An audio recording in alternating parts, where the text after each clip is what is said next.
আজ ওয়েদারের হঠাৎ করেই শরীর খারাপ হলো। কেন বলছি এমন কথা, চলো ক্লিয়ার করি। So hello everyone, welcome to a new video. কাল যখন আমি রাতে ঘুমোতে যাই তখনও পর্যন্ত ওয়েদার পুরো ফিট অ্যান্ড ফাইন, মানে কোনো সম্ভাবনা নেই যে বৃষ্টি আসতে পারে। কিন্তু মাঝরাত থেকে হঠাৎ করেই খুব বৃষ্টি আর ঝড়, সকাল পর্যন্ত বৃষ্টি চলছে। ঝড়টা একটু কমেছে কিন্তু বৃষ্টি এখনো চলছে। তাই ওয়েদারের এমন হঠাৎ করে পরিবর্তন দেখে তো আমার এটাই মনে হচ্ছে যে ওয়েদারের শরীর খারাপ হয়েছে। যেমন আমাদের হঠাৎ করে লুজ মোশন শুরু হয়ে যায়, আগে থেকে কোনো সাবধান বাণী থাকে না, মানে কোনো বার্তা ছাড়াই শরীর খারাপ হয়ে যায়, ঠিক তেমনি। তবে হ্যাঁ, দুপুরের দিক থেকে ওয়েদার পুরো আবার ঠিক হয়ে গেছিল, রোদ বেরিয়ে গেছিল। কিন্তু তাতে কি, সকালের যে আমাদের প্ল্যান ছিল সেগুলো তো ক্যান্সেল করতে হলো না, সেগুলো তো কিছুই করতে পারলাম না। আর তাই সঙ্গে সঙ্গে আমরা প্ল্যান বি রেডি করে ফেললাম। আর আজ যেহেতু বৃষ্টি হচ্ছে সেই জন্য আজ আমরা খুব টেস্টি কিছু একটা খাবো। তো চলো এই ভাবনা নিয়ে এবারে কাজে লেগে পড়া যাক, সমস্ত কিছু আয়োজন করে নেওয়া যাক। এই ছোট ছোট কাজগুলো আমরা করছি মানে ভেবো না যে রান্নাটা আমরা করবো, একেবারে না। রান্না আমার মাই করবে, আমরা শুধু হেল্পিং হ্যান্ড, ঠিক আছে। প্রথমে শাকটা আমি কাটছিলাম, তারপরে আমার বোন কাটছে। এটা দেখে ভেবো না যে আমি শুধু দেখানোর জন্য কাটছিলাম, একেবারে না।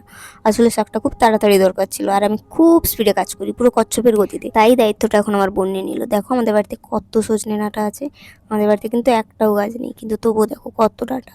সব আশপাশের বাড়ি থেকে কেউ কেউ দিয়ে গেছে, আর তাই এতগুলো জমে গেছে আমাদের বাড়ি। কারণ আমরা গ্রামে থাকি, আর গ্রামের মানুষেরা এমনই, কারো বাড়িতে একটু কিছু হলেই আমরা সেটা সবার মধ্যে ভাগ করে নিই। এটা সবসময় শুধু খাবার ক্ষেত্রেই নয়, আনন্দ দুঃখ হাসি কান্না সবকিছুই আমরা শেয়ার করে নিই। যারা বড় বড় শহরে থাকে তারা হয়তো এটা বুঝবে না, কারণ তাদের পাশের ফ্ল্যাটে কি হচ্ছে সেইটা জানারই তাদের সময় থাকে না। তারা তাদের নিজেদের লাইফে খুব ব্যস্ত। এর মানে এটা নয় যে গ্রামের মানুষেরা তাদের নিজেদের লাইফে ব্যস্ত থাকে না, তারাও খুব ব্যস্ত থাকে, কিন্তু তার মধ্যেও টাইম বের করে আশেপাশে সবটার খবর রাখে। কারণ আমরা সবাইকে নিয়ে একসঙ্গে চলতে পছন্দ করি। আর দেখো তোমাদের সঙ্গে কথা বলতে বলতে আমি আমাদের সেই ছোট্ট বাগানটা থেকে অনেক কটা পেঁয়াজ, কিছু টমেটো আর কিছু কাঁচা লঙ্কা তুলে নিলাম। দেখো এগুলো সব আমাদের বাড়িতেই হয়, আমাদের রান্নার প্রায় বেশিরভাগ জিনিস আমাদের বাড়ি থেকেই চলে আসে। একটু আদাও তুলতে হতো, কিন্তু সেটা আমার মা প্রথমেই তুলে ধুয়ে নিয়েছে, সেই জন্য আমি আর তুললাম না। গ্রামে থাকার কিন্তু এটাও একটা খুব বড় সুবিধা, এখানে সব কিছু ফ্রেশ পাওয়া যায়। ছাড়ো ছাড়ো ছাড়ো, অনেক কিছু বড়দের মতো বলে ফেললাম। চলো এবারে আমাদের শো স্টপারকে দেখাই। এই হচ্ছে আজকের আমাদের শো স্টপার, চিকেন। কি ভাবছো যে এই শুধু চিকেনের জন্য এত লাফালাফি? হ্যাঁ ভাই, চিকেন মানেই স্পেশাল, সেটা কিছুদিন ছাড়া ছাড়া হোক বা প্রতিদিন হোক, চিকেন মানেই স্পেশাল। যতবার চিকেন হবে ততবারই লাফাবো, যতবার চিকেন হবে ততবারই আনন্দ করব।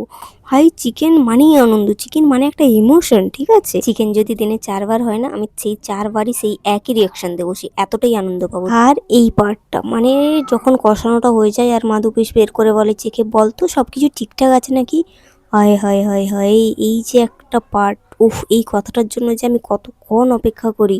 মানে রান্না শুরু থেকে আমি রান্নাঘরের সাইডে ঘুরঘুর করতে থাকি, কখন আমার মামা 2 পিস বার করবে আর আমাকে বলবে একটু চেখে বল। আমার মতো কি কেউ আছো যে ঠিক এত বড় একটা দায়িত্ব পালন করে?